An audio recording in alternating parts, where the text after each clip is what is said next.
very important that we keep culture going. We're all connected. Everything is connected. I'm an elder and traditional descendant of the Gadigal people around Siglaki area, also of the Gadigal people. We're the saltwater people and the saltwater basin around Sydney.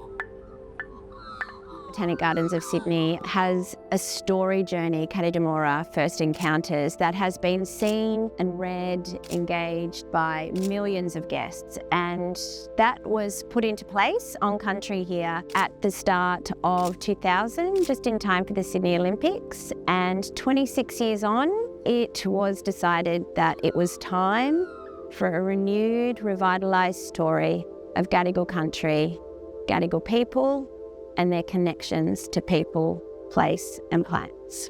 The lead elder on our project, Aunty Rhonda, she has a deep connection to this place. It was important to tell the creation stories about Gurrawal migrating when the wattle comes out, the trees and gothras, the she oaks, the birds and how important they are, the shell work that my people do out at La Perouse and have done for thousands of years. And it's about especially handing the education of our connection to country and our culture to the young people. Intergenerational voices were really important. We had some time on country with the students from Alexandria Park Community School and their First Nations guide and mentor and teacher, Aunty Joy Smith. It was really important for them to come so that we could hear firsthand and learn firsthand and have some really fabulous experiences of what Gadigal life was all about.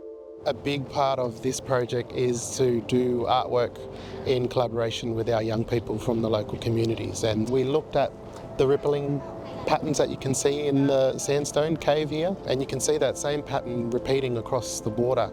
Another element are the wasp casings. These are leftover stencils that influenced the pattern and the connector through the story.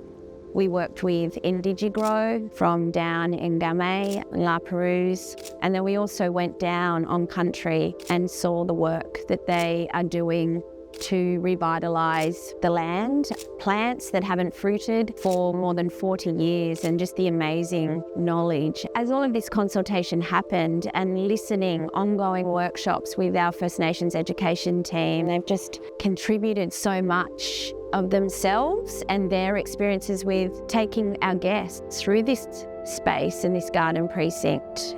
This is a very special way to showcase the lifestyle and the traditions in this area. To have a new story told from the perspective of people in this place, Aboriginal people, as well as traditional owners to Sydney, Gadigal people, I was quite excited to be a part of that process. I'm a Yuin man from the south and a Wailwan man from the west, and I grew up in Sydney all my life.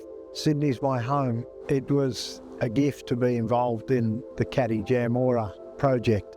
We've got to always learn, or we stay still for too long and our minds start to close. I see this as a great opportunity for the everyday walker, the everyday visitor to learn about Aboriginal culture in their own time. A lot of our culture is about nature, and as the old people said, nature's the greatest teacher, biggest classroom, largest university. My job is to be the conduit of that and pass it on.